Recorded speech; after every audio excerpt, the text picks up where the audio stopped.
to apply. Ooh, floated.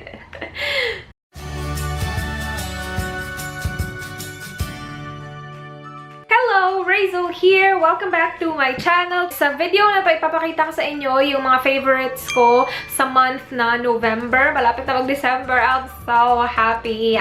Yes, Pasko na you guys! Ang bilis ng panahon. Pasko na, tapos New Year 2017 na. My goodness! Anyway, ipapakita ko sa inyo yung mga favorites ko this month. Meron ako mga makeup, mga hair products, tapos mga like skincare stuff as well. So yeah, ipapakita ko na sa inyo. Magsimula na tayo. Magsisimula ako sa pinaka-random na favorite ko. Ito, I got this from Daiso. If hindi nyo pa nakita yung haul, I will leave the link below. Sobrang ganda niya. Very colorful. Ilang beses ko na itong nagamit. As you guys can see, basa siya. Tapos ko lang siyang hugasan kasi right after this video, maglalagay na naman ako ng Milo with condensed milk and sobrang yummers niya, you guys. First na ginawa ko is naglagay ako ng Milo. Parang nilayer-layer ko siya. Though medyo fail siya, pero masarap pa rin. Nilayer ko siya, so naglagay ako ng Milo. Tapos ilalagay ko siya sa freezer ng mga siguro 1 oras para lang ma-freeze yung unang Milo. Hindi mo pupunuin muna ha. Tapos maglalagay ka ng condensed milk para ma-layer siya. But then again, na-fail siya kasi nagsisettle talaga yung condensed milk sa ilalim. Pero yummers pa rin. Pag na-freeze na siya lahat, kinuha mo siya, meron pa rin mga condensed milk na hindi na-freeze kasi yung condensed milk for some reason hindi siya na-freeze. And sobrang yummers niya, you guys. And then, yung second na trick na ginawa, trick talaga, is yung condensed milk. Minix ko lang siya sa Milo para mag-freeze siya together with the Milo. And sobrang yummers. Like, kahit na anong method yung gamitin mo, like, hindi i-freeze yung condensed milk or i-freeze mo siya, yummer siya. Gusto ko din i-try with Sprite and fruits. Kaya lang, wala pa kaming fruits.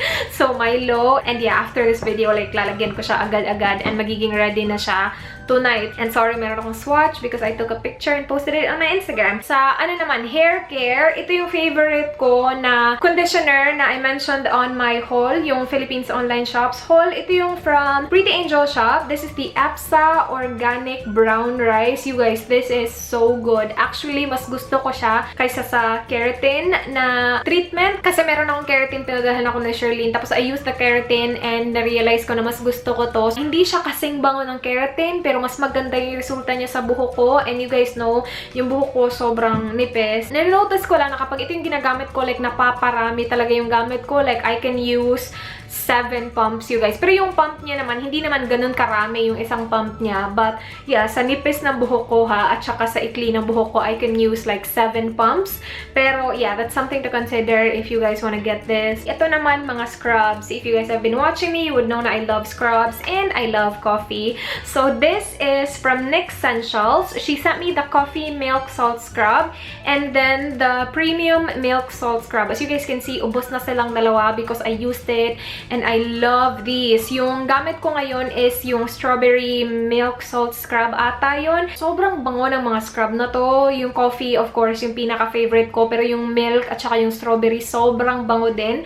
She sent me 4 actually. Meron ding chocolate, pero hindi ko pa na-try yung chocolate. Hindi ko pa siya na-open actually. So, hindi ko alam kung anong amoy niya. But I'm pretty sure like, you know, amoy chocolate siya. Sobrang soft sa skin. Hindi ko masasabi na kapag ito yung gamit mo, hindi mo na kailangan mag-lotion. Kasi kailangan ko pa din mag-lotion. Hindi ko pa na-try na ito yung ginamit ko. Tapos hindi ako nag-lotion. Mas soft yung coffee scrub sa skin compared sa milk at saka sa strawberry. Pero soft din naman siya sa skin. It's just not as soft as this one. But yeah, sobrang gusto ko sila. 99 pesos lang each pack. Murang-mura na, diba? 1 pack lasted me a week because I'm a savage when it comes to scrub. Like, I scrub daily, you guys. I don't think you have to scrub daily, but part na sa akin na mag-scrub ako daily, especially ito na sobrang babango. I'm pretty sure hindi nyo kailangan mag-scrub daily. So, maglalast siya ng matagal-tagal kung hindi nyo siya gagamitin araw-araw. And kapag ako pa ang gumamit, like, sobrang dami kasi gusto ko talaga yung scrub. Sa lotion naman, ito yung sobrang gustong-gusto ko na lotion this month. Actually, ubos na to. I'm using a different one right now. I also like it, pero hindi ko pa siya masasabi na favorite ko siya for the month of November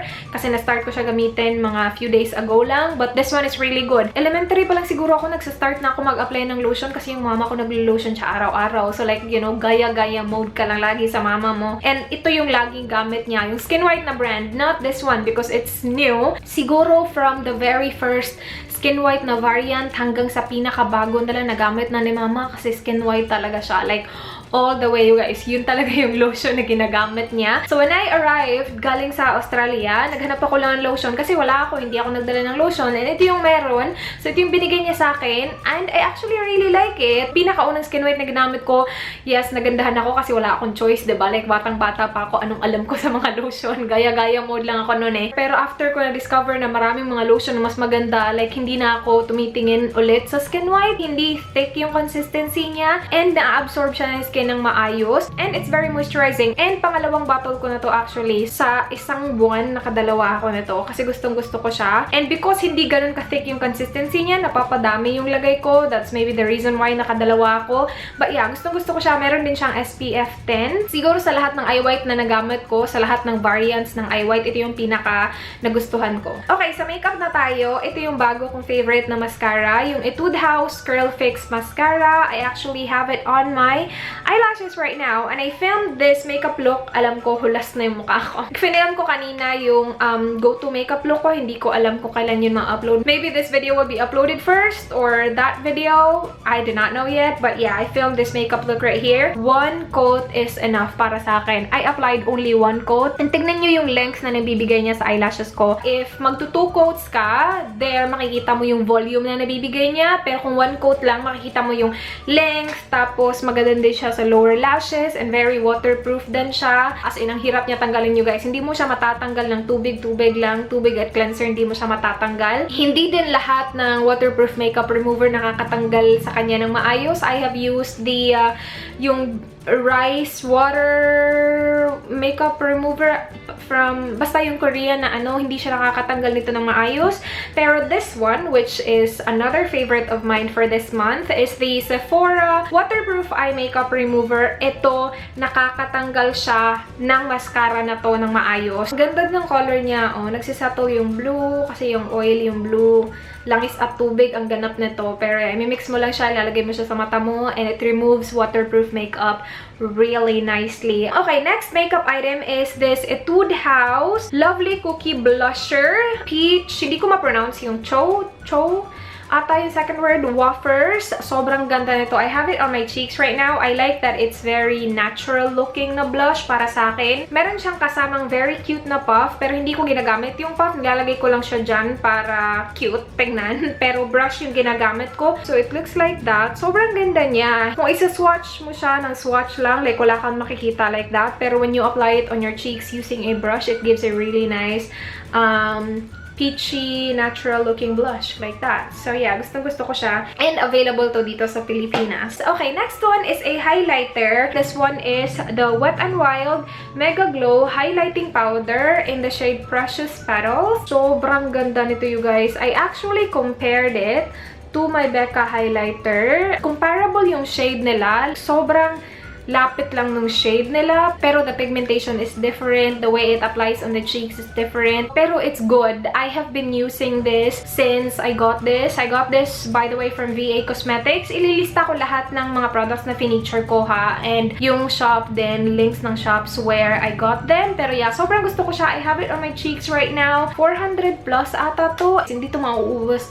agad-agad kasi konti lang yung kailangan mo. Okay, next one is this lip liner. Ito yung Skinfood na Black Bean Lip Pencil in the shade number 1. Dark red, deep red na lip liner. I really like it. The swatch is not doing it any justice kasi kapag nilagay mo na siya sa lips mo, mas magiging deeper yung shade niya and mas maganda, and it is long-lasting as well. Ginagawa ko tong lipstick. Ganun naman talaga ako sa mga lip liners ko. Ginagawa ko silang lipstick kasi mas long-lasting yung lip liner as lipstick kaysa sa lipstick itself. That's why I like using lip liners as lipstick. Tapos matte din sila, and I'm all about matte lipsticks. I wore this on my Daiso haul, tapos meron pang actually maraming videos na ito yung suot ko kasi nga gustong-gusto ko siya, and hindi siya mahirap i-apply kahit na lip liner siya, hindi siya nadadrag yung lips mo, hindi siya mahirap at all. Parang siyang pinaliit na lipstick. Last one is this lipstick. This is the Maybelline Colorshow Creamy Matte Lip Color. This is in the shade Lively Violet. Ito, you guys, very flattering na nude siya para sa akin. It looks like that. Gusto ko na parang rosy mauve nude siya. Para sa akin yun yung flattering na nude sa skin tone ko. hindi yung mga peachy na nude kasi like,